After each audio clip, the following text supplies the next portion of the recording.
بسم اللہ الرحمن الرحیم نحمدہ ونصلی ونسلم علی رسولہ النبی الامی الامین الحبیب الکریم وعلی آلہ واصحابہ اجمعین اما بعد فاعوذ باللہ من الشیطان الرجیم بسم اللہ الرحمن الرحیم لقد كان لكم في رسول الله أسوة حسنة لمن كان يرجو الله واليوم الآخر وذكر الله كثيرا صدق الله مولانا العظيم صدق وبلغنا رسوله النبي الأمي الأمين الحبيب الكريم نبی کی ذات نمونہ ہے آدمی کے لیے، نبی کی ذات نمونہ ہے آدمی کے لیے، یہی چراغ ہے دنیا میں روشنی کے لیے۔ فقط حضور کی سیرت ہے قابل تقلید، فقط حضور ہیں انسان کی رہبری کے لیے۔ میرے محفل عزت مآب جناب انجینئر محمد جاوید اقبال صاحب پرنسپل ادارہ حاضہ، مکرم و محترم جناب مظہر حسین تارڑ صاحب ڈی پی، مہمان ذی وقار عزت مآب الحاج چودھری محمد اسلم گوندل صاحب، مکرم و محترم جناب حاجی سرفراز احمد گوندل صاحب، مکرم و محترم عبدالحفیظ ساکی صاحب، اور میزبان محفل پروفیسر رضوان احسن صاحب، جامعہ کے جملہ قابل احترام اساتذہ کرام، سٹاف اور عزیز طلبہ، الحمدللہ ہم سب میلاد النبی صلی اللہ علیہ وسلم کے سلسلہ میں منعقدہ سیرت النبی ہمیں سب کو درود پاک ضرور پڑھنا چاہیے کہ یہ صلی اللہ علیہ وآلہ وسلم کانفرنس میں ہم حاضر ہیں۔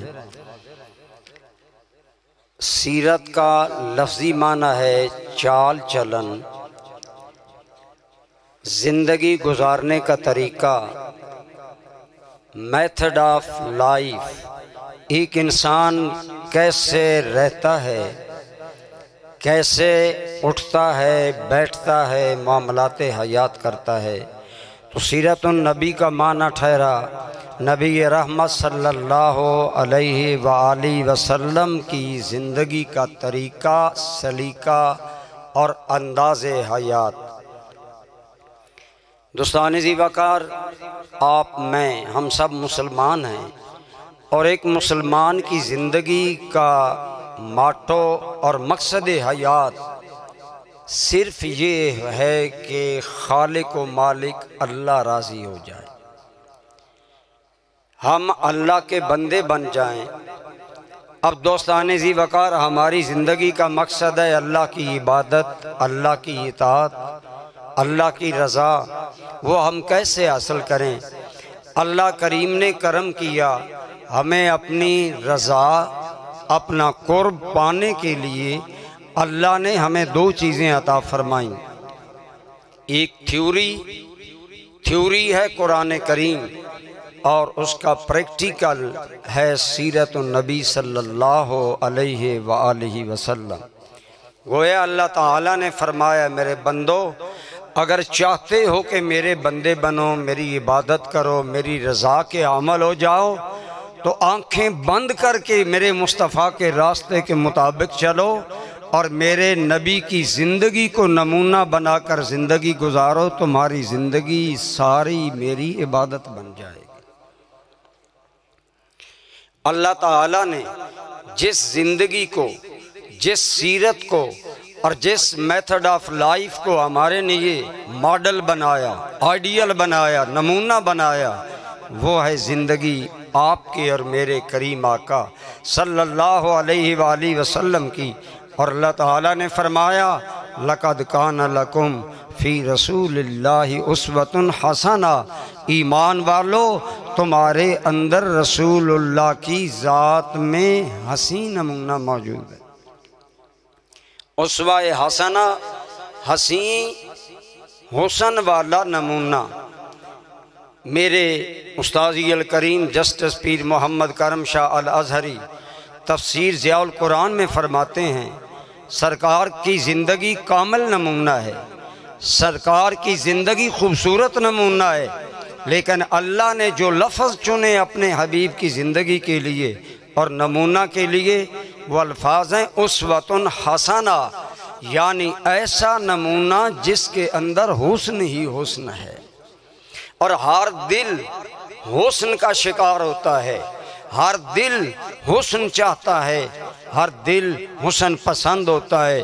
فرمایا شجاعت کے حسن کا کوئی طالب ہے تو آمنہ کا لال دیکھے، عدالت کے حسن کو کوئی چاہنے والا ہے تو میرا حبیب دیکھے۔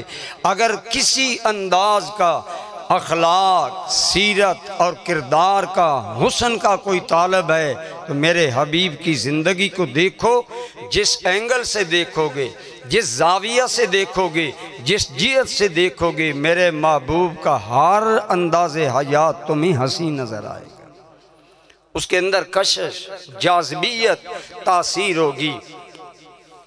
حبیب کریم صلی اللہ علیہ وسلم کی ویسے تو زندگی پوری انسانی زندگی پر حاوی ہے، آپ کی رہنمائی ہر زندگی کے شعبے کے لیے ہے، کوئی استاذ ہے، کوئی تاجر ہے، کوئی حاکم وقت ہے، کوئی قاضی اور جسٹس ہے، زندگی کے ہر شعبہ میں میرے آقا کی زندگی میں نمونہ موجود ہے۔ لیکن میں زیادہ گفتگو ان چیزوں کے بارے میں کروں گا جن کا زیادہ تعلق آپ بچوں سے ہے اور آپ کی زندگی سے ہے۔ بحیثیت ایک بچہ، ایک بھائی، ایک چھوٹا بچہ ہونے کے تیرے میرے نبی کی زندگی میں اللہ نے کتنا حسن رکھا۔ جب آپ حلیمہ سعدیہ کے گھر میں تھے، میرے آقا حلیمہ سعدیہ کے ایک پستان سے دودھ لیتے اور دوسرے پستان کو چھوڑ دیتے۔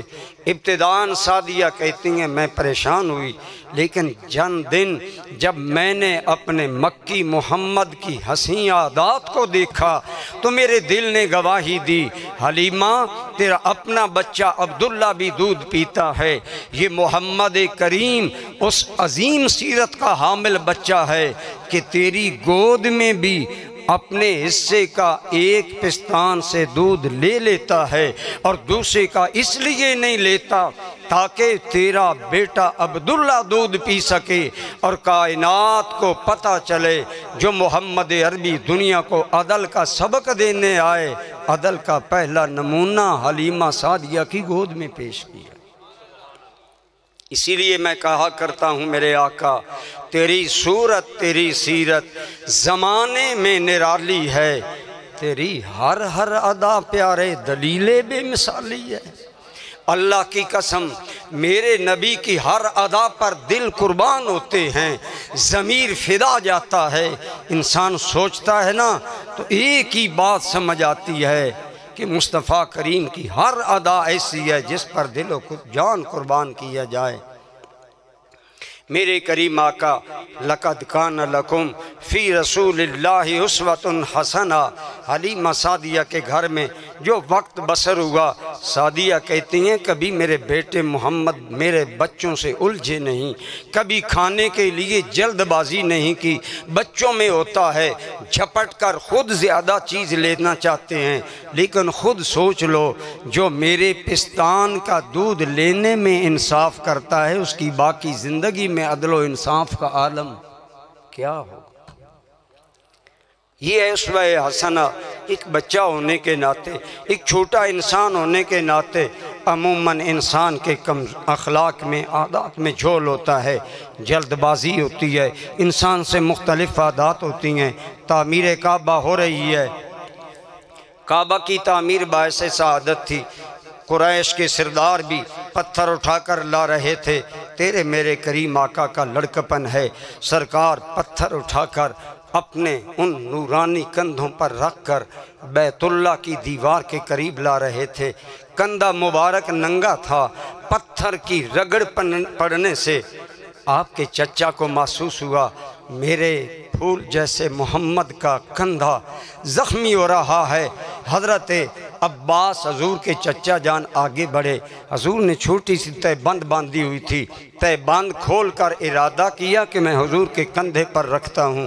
فرماتے ہیں میں نے کہا بیٹا محمد کندھا چھلنی ہو رہا ہے، یہ تہ بند کھول لو، اسے کندھے پر رکھو، اوپر پتھر رکھو۔ سرکار نے کہا چچا جی یہی حالت ٹھیک ہے۔ فرماتے ہیں میں نے زبردستی حضور صلی اللہ علیہ وسلم کا جب تہ بند کھولنا چاہا، حضور اس انداز میں بضد ہوئے اور لیٹ گئے کہ میں آپ کا تہ بند نہ کھول سکا۔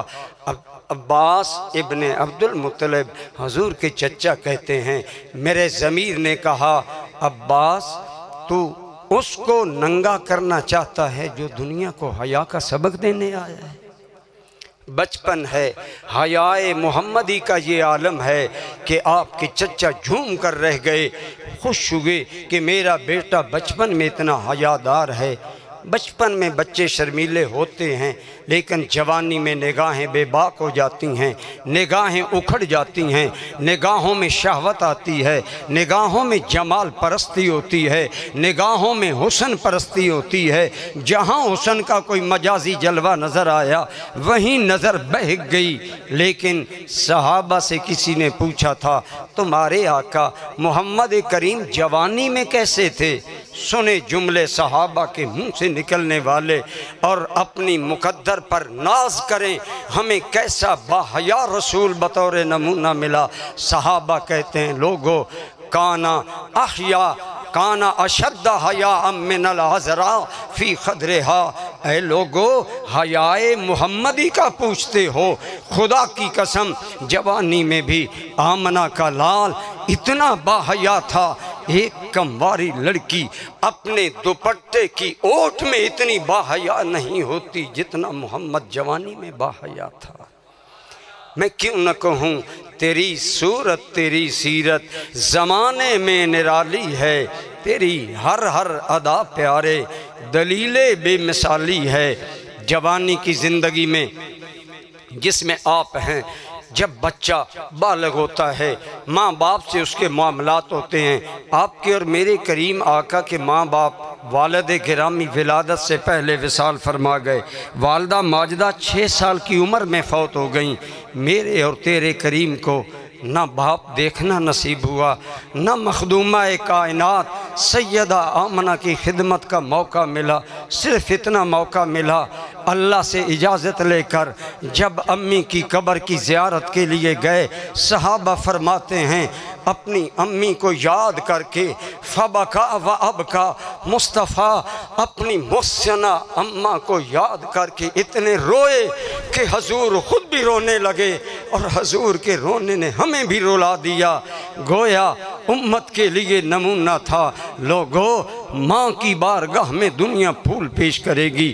آج یورپ کہتا ہے مدر ڈے مناؤ، پھولوں کا ہار ماں کی قبر پر رکھو، پھول باپ کی قبر پر رکھو، پیرنٹس ڈے مناؤ۔ لیکن میں کہتا ہوں مدر ڈے وہ منائیں جو زندگی میں ماں کا احترام نہیں کرتے۔ میں کہتا ہوں میرے دوستو اپنی قسمت پر ناز کرو۔ ہمیں تو مصطفیٰ نے ماں کی قبر کی مٹی پر آنسوؤں کے پھول پیش کرنے کی سنت عطا کی ہے۔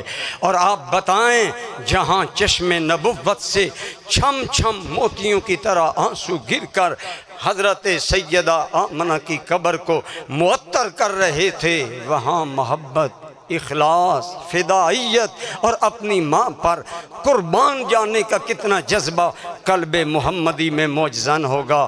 ہاں خدا کی قسم ہے سکون بخشے فدائے، ہے سکون بخشے فدائے دل ہر ادائے مصطفیٰ، دل فدائے مصطفیٰ ہے، جان فدائے مصطفیٰ۔ میرے آقا کا ہر عمل دل کی دنیا میں اترتا ہے، دل کی دنیا کو متاثر کرتا ہے۔ میرے مرشد کریم ضیاء الامت جسٹس پیر کرم شاہ صاحب نے لکھا حسنہ کا معنی ہے ایسا نمونہ جو دل کی دنیا پر اثر کرے، جو دل کی دنیا کو دل گداز بنا دے، پرسوز بنا دے، اسے ہلا کر رکھ دے۔ دوستان ذی وقار، آج آپ بچے ہیں، آپ کے ماں باپ ہیں۔ اگر آپ مجھ سے پوچھیں قریشی صاحب بحیثیت بیٹا ہم ماں سے کیا سلوک کریں، ہم باپ سے کیا سلوک کریں، کیا ہے سیرت النبی ماں کے احترام میں، باپ کے احترام میں؟ آپ نے سنا آپ کے والد ذی وقار مکہ کا سنگھار عبد المطلب کی پوری 10 بچوں پر مشتمل پورے 10 بچوں کا سنگھار اور حسن و جمال کا انوکھا نمونہ حضرت عبداللہ میرے تیرے کریم آقا کے ابا جان حضور کی ولادت سے پہلے فوت ہو گئے۔ حقیقی باپ تو حضور کو دیکھنے کا موقع نہ ملا، لیکن سیرت کی کتابوں میں آتا ہے تیرے میرے کریم آقا نے جب مدنی اسٹیٹ قائم کی، جب مدینہ میں حکومت قائم کی، گویا تیرے میرے کریم سربراہ مملکت ہیں، صحابہ کی جھرمٹ میں بیٹھے ہیں۔ ایک دیہاتی بندہ آیا، دیہاتی بندے آداب مجلس سے اتنے آگاہ نہیں ہوتے، بے باکانہ آگے بڑھتا ہے، صحابہ کا مجمع چیر کر حضور کی جانب جا رہا ہے۔ صحابہ آداب کے پیکر تھے، اتنے بھی ادب بارگاہ نبوت کی وجہ سے جرت نہ ہوئی آنے والے کو روکیں۔ آنے والا سرکار کے قریب پہنچ گیا، دیہاتی بندہ ہے، سادہ کپڑے ہیں، حضور کے قریب آ کر کہتا ہے اما عرفتنی یا محمد، محمد مجھے نہیں پہچانا، میں کون ہوں؟ سرکار نے نگاہ اٹھائی، ابھی حضور سوچ رہے تھے یہ کون ہے جو مجھے کہہ رہے ہیں مجھے نہیں پہچانا، تو سرکار کے بولنے سے پہلے بولا، کہنے لگا انا بہلو حلیمہ، میں حلیمہ کا شوہر ہوں، میں حارث ہوں، یعنی گویا بتایا میرے بیٹے محمد میں تیرا رضائی باپ ہوں۔ دیہاتی باپ، حلیمہ سعدیہ کا شوہر، رضائی رسول اللہ کا باپ، کس کیفیت میں حضور کی بارگاہ میں آیا؟ حضور مدینہ کی اسٹیٹ کی بلا شرکت غیر واحد حکمران ہیں، اور وہ اللہ کے نائب ہیں کائنات پر، جن کے اشارہ سے چاند 2 ٹکڑے ہوتا ہے، ڈوبا سورج جن کے اشارے پر پلٹ آتا ہے، جس کی تعظیم کا عالم یہ ہے کہ اگر مصطفیٰ گزرتے ہیں تو پتھر محو درود و سلام ہو جاتے ہیں، جس کے ادب کا عالم یہ ہے کہ سرکش جانور بھی بارگاہ نبوی میں سجدہ ریز ہو جاتے ہیں۔ خدا کے بعد کائنات میں نہ اتنا کسی کا وقار، نہ شان، نہ عزت، نہ احترام، اس بارگاہ میں ایک دیہاتی باپ آیا، سادہ سا ہے، سادہ جوتیاں، سادہ کپڑے۔ میں یہ باتیں اس لیے دہرا رہا ہوں، اے کالج کے بچوں، وہ تمہارے ماں باپ جن کے خون پسینے کی کمائی تمہیں یہ حسین وردیاں دے رہی ہے، یہ تعلیم کے زیور تمہیں پہنا رہی ہے، کل تم بڑے عہدوں پر ہوگے، تمہارے باپ تو وہی دیہاتی ہوں گے، ان میں وہی سادگی ہوگی، وہی طبیعتوں میں انتہائی انوکھا پن ہوگا۔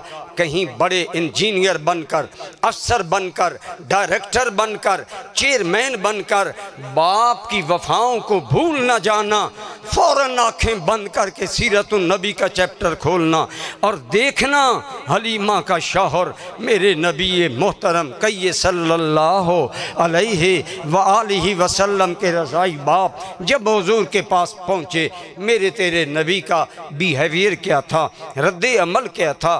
بیٹا ڈائریکٹر ہو، دیہاتی باپ ملنے آئے۔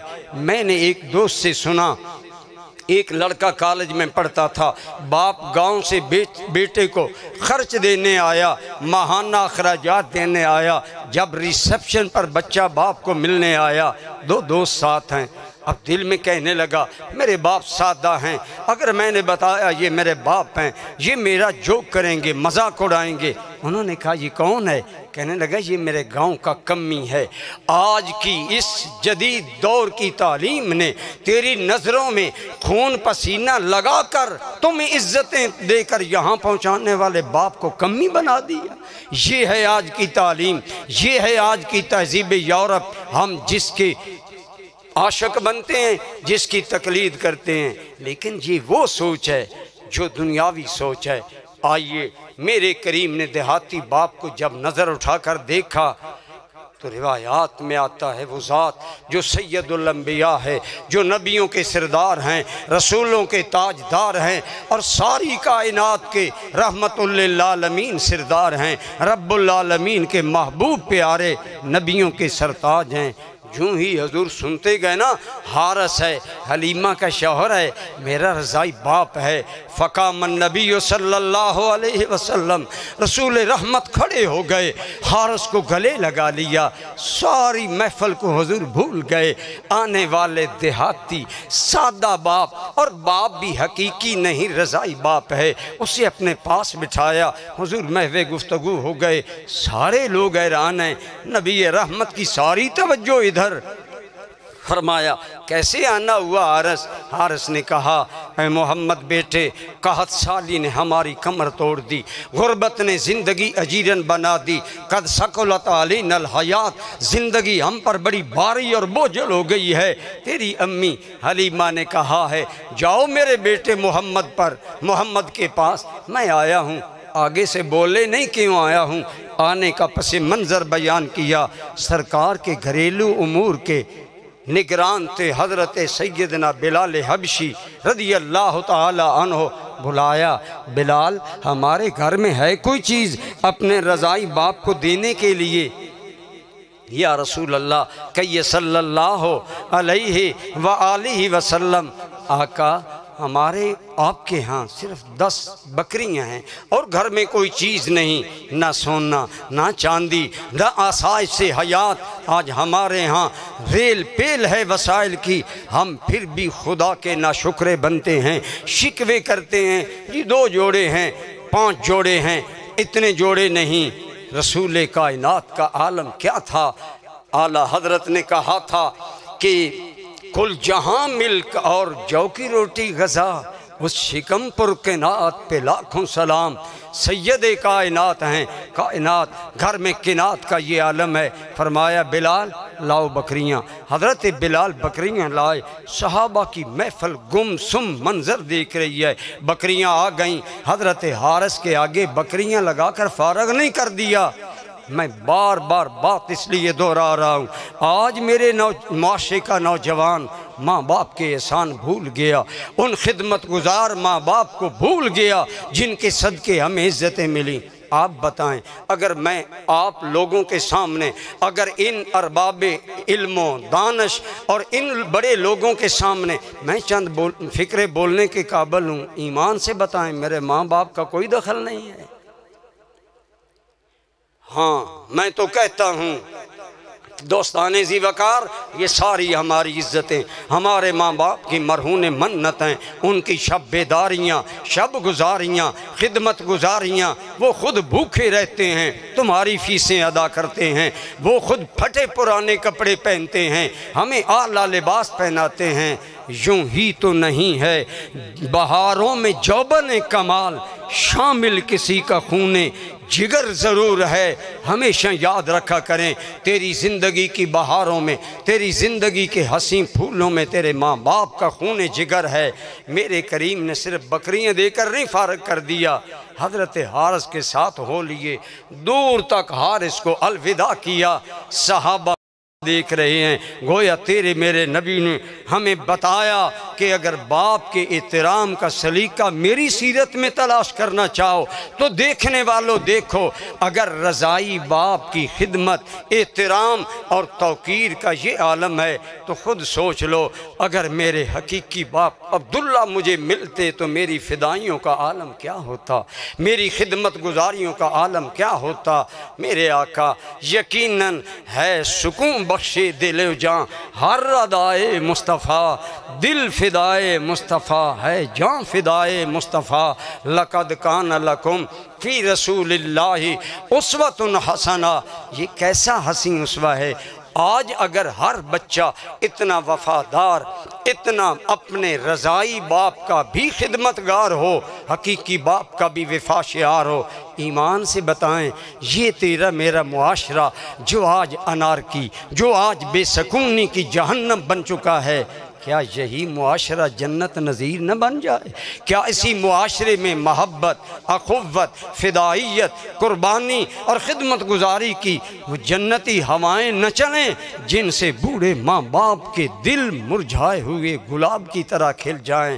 لقد کان لکم فی رسول اللہ اسوۃ حسنہ، اگر چاہتا ہے دل کی نگری آباد ہو کسی نمونے سے، کائنات میں وہ فقط محمد کا نمونہ حیات ہے جو تیری دل کی دنیا کو سکون بھی بخشے گا، عزت بھی بخشے گا، قرار بھی بخشے گا، رب رحمان کی رضا بھی بخشے گا۔ اگر آپ کہیں مولانا ہم بچے ہیں، ہم ماں کا کیسے احترام کریں؟ آپ نے سنا رسول رحمت نے ماں کی قبر کی مٹی کو اپنے نبوت کے آنسوں سے تر کیا۔ یہ خدا جانتا ہے وہ مٹی اپنی قسمت پر کیا ناز کرتی ہوگی۔ خدایا زمینوں کو سیراب دنیا کے پانی کریں، مجھے سیراب محمد کے آنسو کریں۔ ہاں ہاں، کائنات کی ہر چیز مصطفیٰ کی عظمت کو پہچانتی ہے۔ ابھی میں نے عرض کیا، مسلم شریف کی حدیث ہے، میرے آقا فرماتے ہیں میں مکہ کے اس پتھر کو بھی جانتا ہوں۔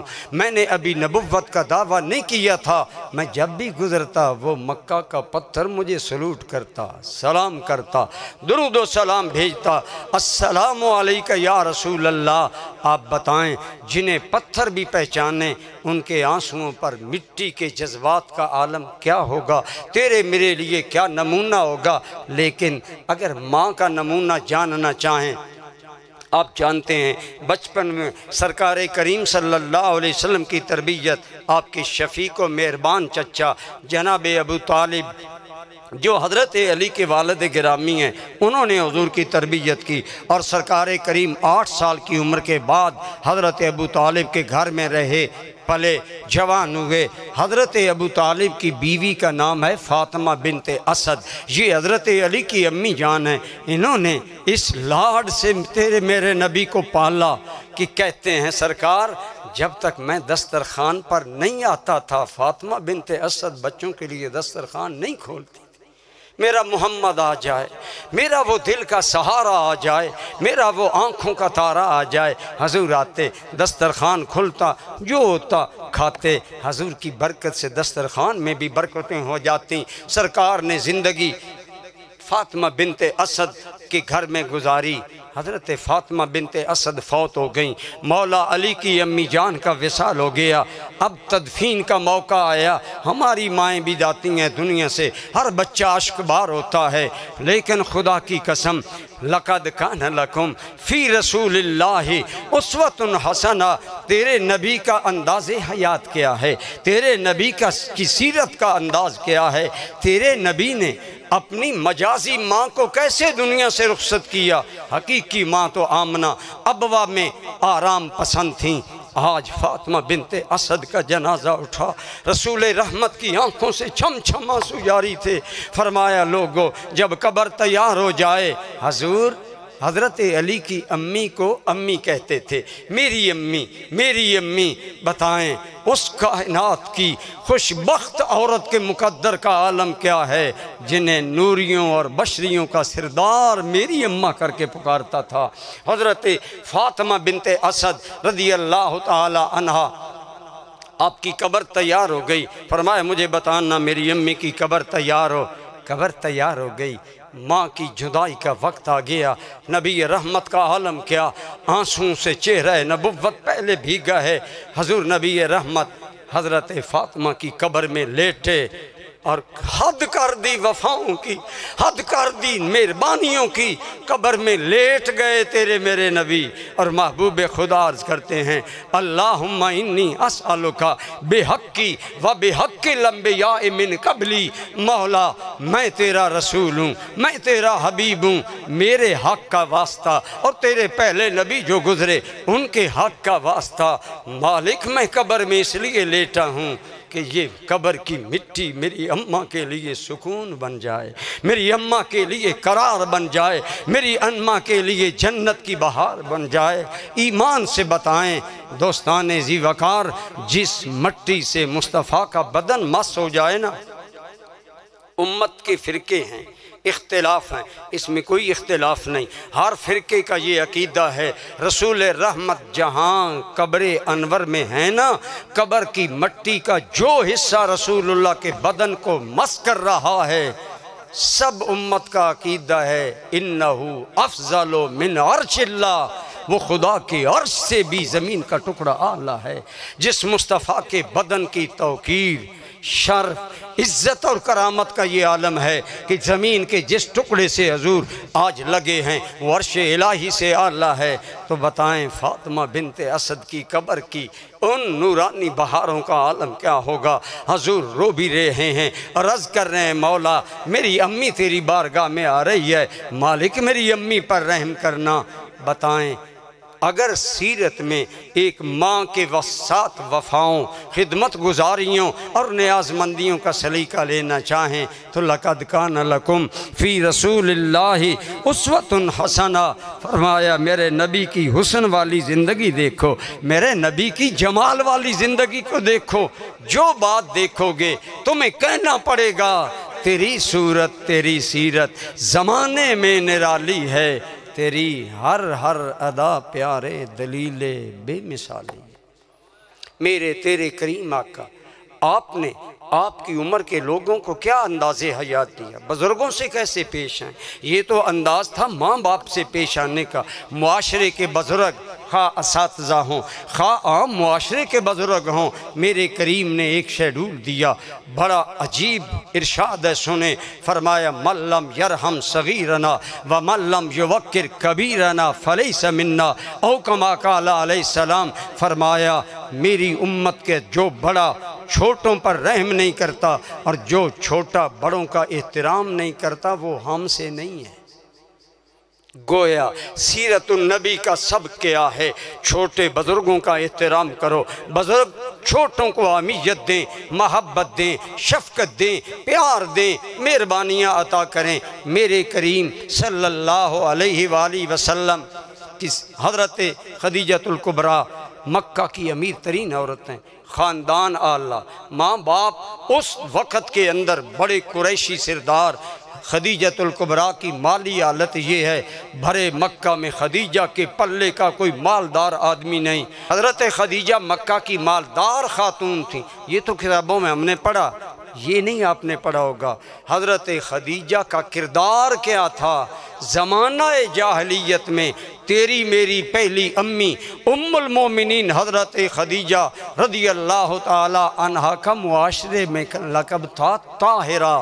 یہ وہ کردار والی ہے جس کا کردار بھی پاکیزہ ہے، جو طہارت والی ہے۔ حضرت خدیجہ 2 شوہروں سے بیوہ ہو چکی تھیں، مایوس ہو گئیں، شاید میری ازدواجی زندگی میں سکون نام کی کوئی چیز نہیں۔ پہلے ایک شوہر مرا، پھر دوسرا فوت ہو گیا، زندگی کی شاید بہاریں میری زندگی کے گلستان میں نہیں ہیں۔ ارادہ کر لیا آج کے بعد میں اکیلی زندگی گزاروں گی، شادی نہیں کروں گی۔ مکہ کے بڑے بڑے امراء، بڑے بڑے تاجر، بڑے بڑے سرمایہ داروں نے پیغام نکاح بھیجا۔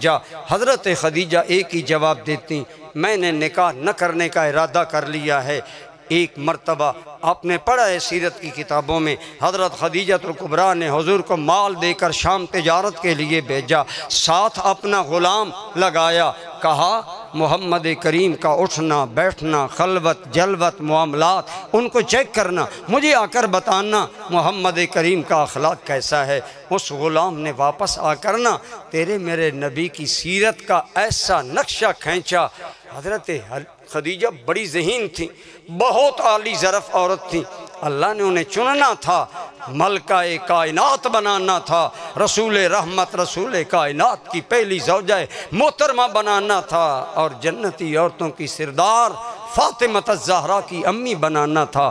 اللہ نے اس لیے اس خاتون طاہرہ کو بہت بڑا مقام دیا۔ آپ کے ملازم نے آ کر نا حضور کا سفر، حضر، رات دن، خلوت جلوت اس انداز میں بیان کی نا، حضرت خدیجہ ان کے سامنے تو چھپ کر گئیں۔ حضرت خدیجہ کی ایک سہیلی تھی، اس کا نام تھا نفیسہ، میں بڑا شارٹ کر رہا ہوں۔ اس سے حضرت خدیجہ بات کرتی ہیں، کہتی ہیں کہ نفیسہ تو میری سہیلی ہے، میرے رازوں کی محرم ہے، یہ میں نے سنا ہے محمد بن عبداللہ اس کردار کا آدمی ہے۔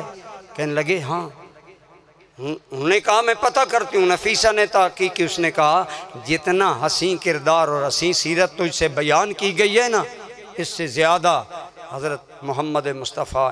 میں شارٹ کرتا ہوں، حضرت خدیجہ الکبریٰ کا دل تیار ہو گیا، دل میں ایک امنگ نے انگڑائی لی، شاید میرا اجڑا ہوا چمستان حیات بہار آشنا ہو جائے، شاید میری خزاں رسیدہ زندگی پھر بہار کے پھولوں سے مسکرا اٹھے۔ اگر میں محمد سے شادی کر لوں میری زندگی میں شاید خوشیاں آ جائیں۔ نفیسہ کوئی پیغام نکاح دے کر بھیجا، لیکن جوانوں حضور نے یہ نہیں کہا مجھے پیغام نکاح خدیجہ کا قبول ہے۔ فرمایا اچھا نفیسہ، خدیجہ کی آفر آ گئی، لیکن میں کوئی فیصلہ تب کروں گا جب اپنے چچاؤں سے مشورہ کر لوں گا۔ معاشرے میں بزرگوں کو مقام، اہمیت ماں باپ کو دینا۔ ایک جوان بچے کی شادی، بچہ ہو بچی ہو شادی کرنا اس کا حق ہے، اسلام نے حق دیا ہے، بچی ہو بچہ ہو، بالغ ہو بالغہ ہو جائیں، مرضی سے شادی کریں۔ جس کو آج ہم نے لو میرج کا رنگ دے کر اپنی زندگی کے خود مالک بن بیٹھے، اور وہ بوڑھے ماں باپ جنہوں نے زندگی کی کمائی لگا کر تمہیں بہت بڑے درجے تک پہنچایا، تم ماں باپ کو اعتماد میں بھی نہیں لینا پسند کرتے، یا عموماً ہمارا معاشرہ۔ لیکن سیرت کا حسن کیا ہے؟ لَقَدْ كَانَ لَكُمْ فِي رَسُولِ اللَّهِ أُسْوَةٌ حَسَنَةٌ۔ میرے نبی رحمت کی سیرت کا حسن یہ ہے۔ فرمایا آپ سوچیں نا، حضور سے بڑا کون عقل مند ہوگا؟ سرکار سے بڑا کون صاحب رائے ہوگا؟ حضور سے بڑا کون طہارت رائے کا مالک ہوگا؟ جن کے ذہن میں خیال آتا ہے تو رب قرآن بیان بنا کر دنیا پر بھیج دیتا ہے، لیکن ذاتی رائے نہیں۔ فرمایا میں چچاؤں سے مشورہ کروں گا، اس کے بعد فیصلہ کروں گا۔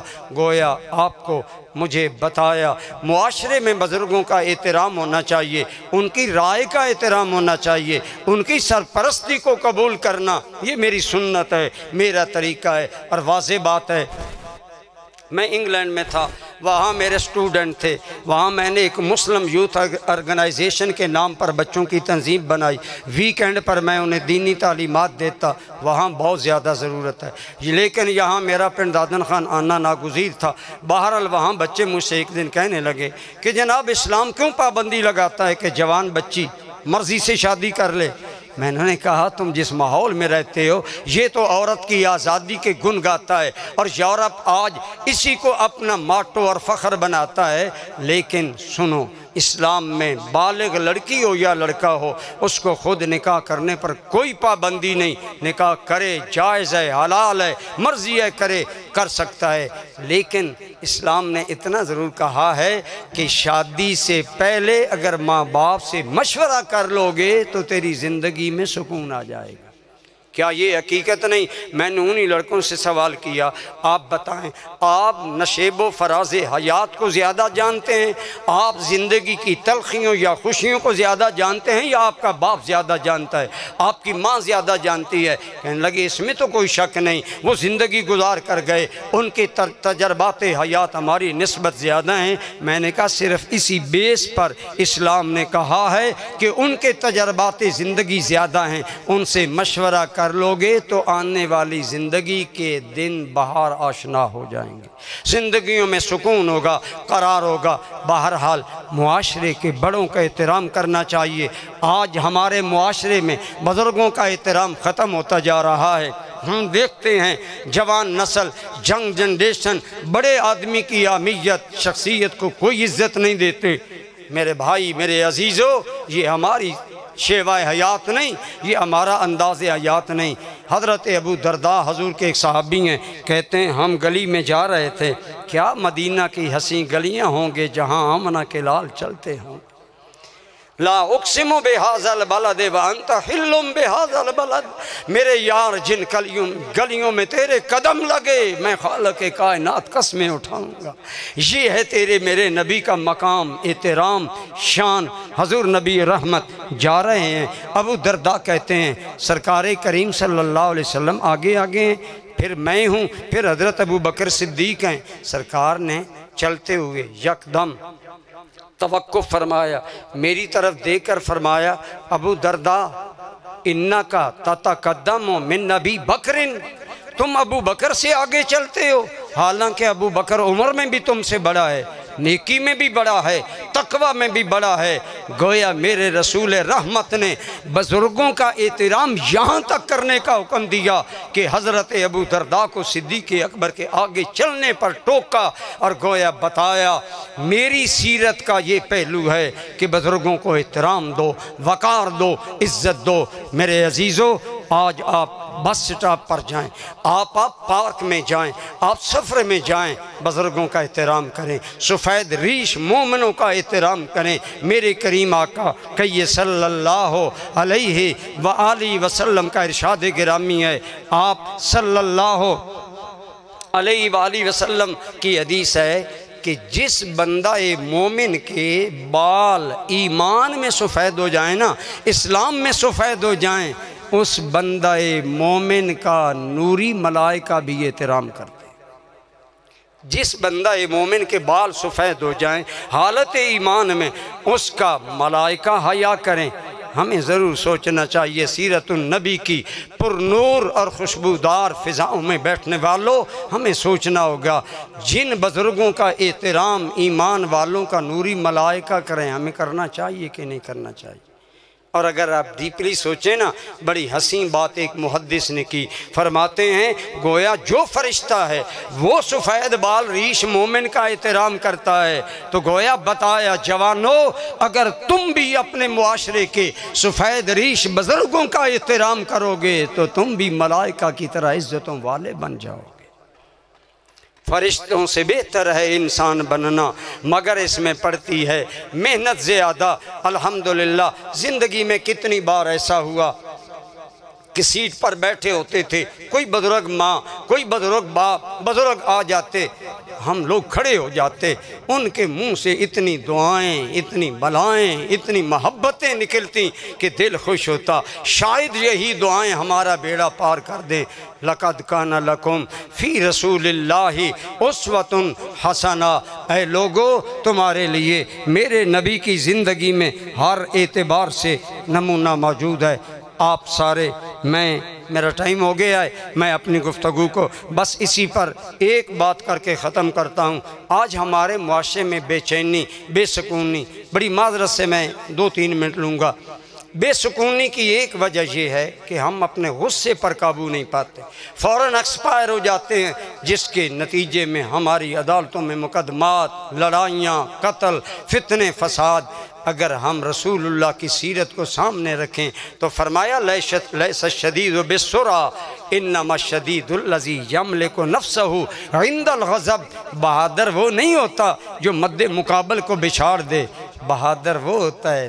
پیارے کی تعریفیں دیکھیں، میں تو کہتا ہوں مصطفیٰ نے صرف زندگیاں نہیں بدلیں، یہ میرا جملہ اہل علم قدر کریں گے، میرے نبی نے تو الفاظ کے مفہوم بدل ڈالے۔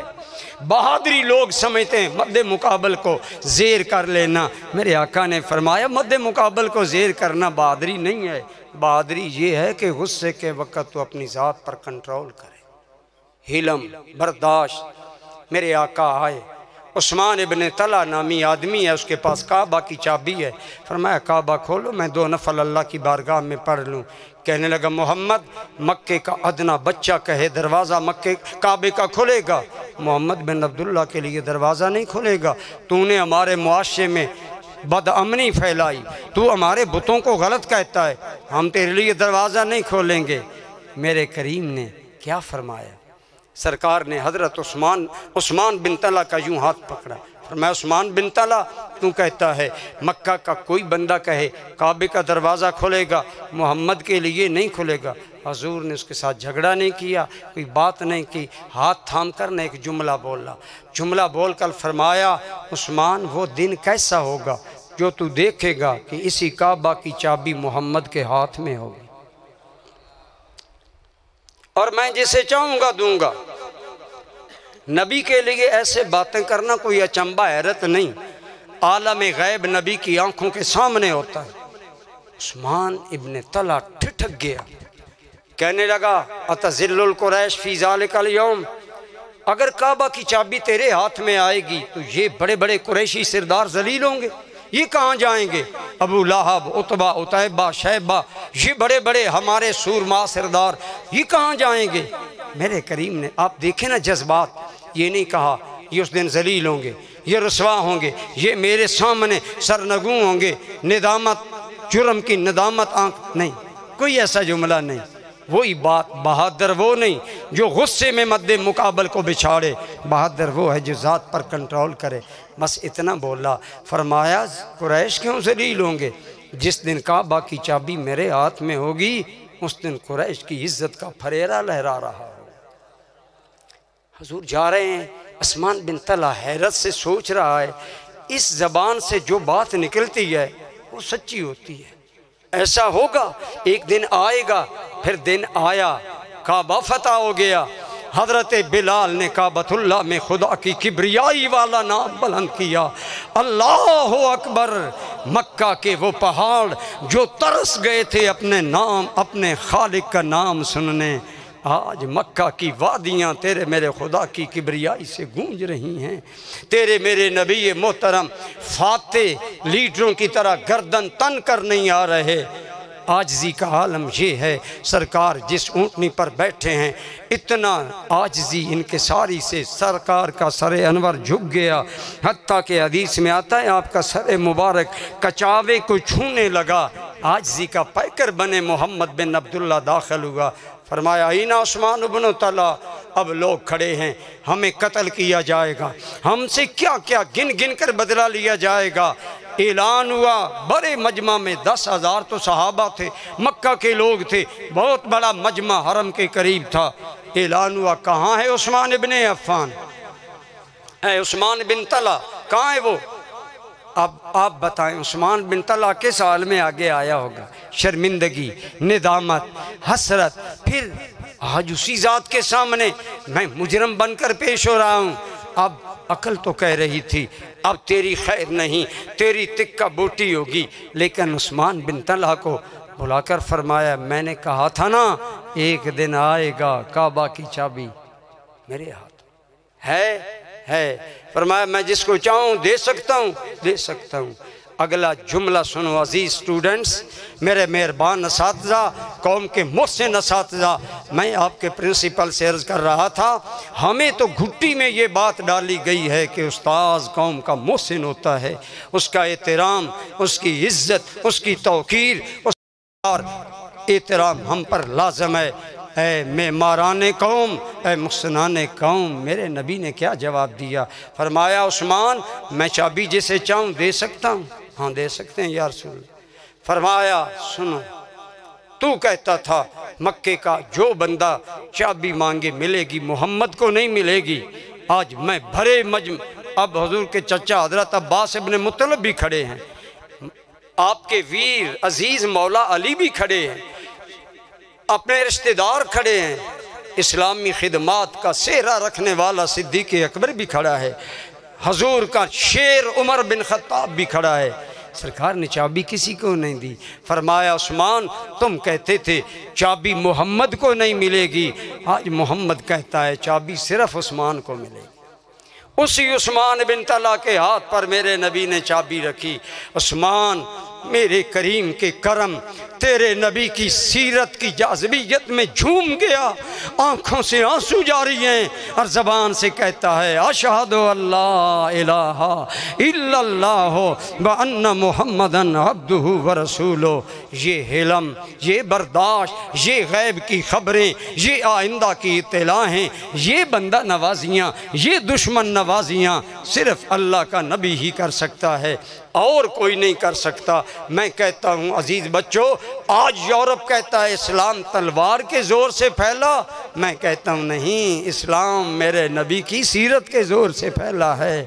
کچھ ان کے خلق نے کر لی، کچھ ان کے پیار نے کر لی، مسخر اس طرح دنیا میرے سرکار نے کر لی۔ یہ تھی وہ سیرت جس نے دل بدل ڈالے۔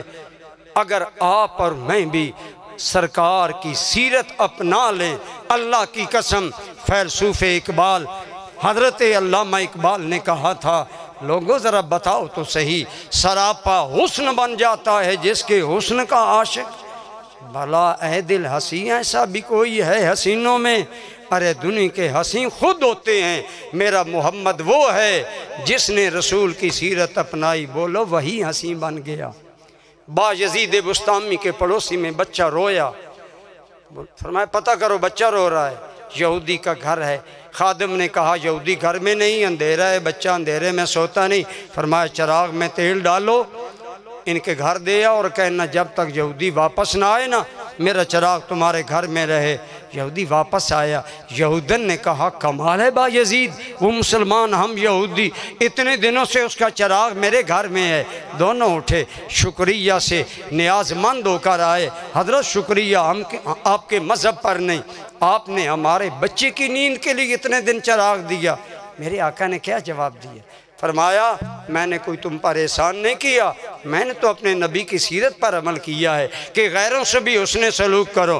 میرے دوستو جب سنا تو وہ گھر گئے، واپس آ کر نہا کر آئے، کہنے لگے بایزید جیسے چراغ سے ہمارے گھر کو منور کیا ہے، ہمیں محسن انسانیت محمد کا کلمہ پڑھا کر ہمارا دل بھی منور کر دو۔ یہ ہیں وہ لوگ اولیاء اللہ کی، اسی لیے دنیا میں مقبولیت ہے کہ اولیاء اللہ سیرت رسول اللہ کا مظہر ہوتے ہیں۔ میرے مرشد کریم کو ایک بیروہی اہل علم جانتے ہیں، وہ پاکستان کا کتنا بڑا قانون دان آدمی تھا۔ اس نے جب پہلی مرتبہ حضور ضیاء الامت کو دیکھا تو اس نے اپنے تاثرات تنہائی میں بیان کیے کہ جب پیر کرم شاہ صاحب آتے ہیں تو یوں چلتا ہے جیسے رسول اللہ کی امت کا کوئی فرشتہ ہوا میں تیر رہا ہے، سراپا حسن بن جاتا ہے جس کے حسن کا عاشق۔ بھلا اے دل حسین ایسا بھی کوئی ہے حسینوں میں؟ اگر آپ پر میں بھی اپنی زندگی حسین بنانا چاہتے ہیں تو آئیے سرکار کے دامن رحمت اور دامن سیرت سے وابستہ ہو جائیں اور حضور کی سیرت کا حسن اپنی زندگی میں شامل کریں۔ اللہ ہم سب کی حاضری قبول فرمائے اور ہمیں زندگی اور موت حضور کی غلامی میں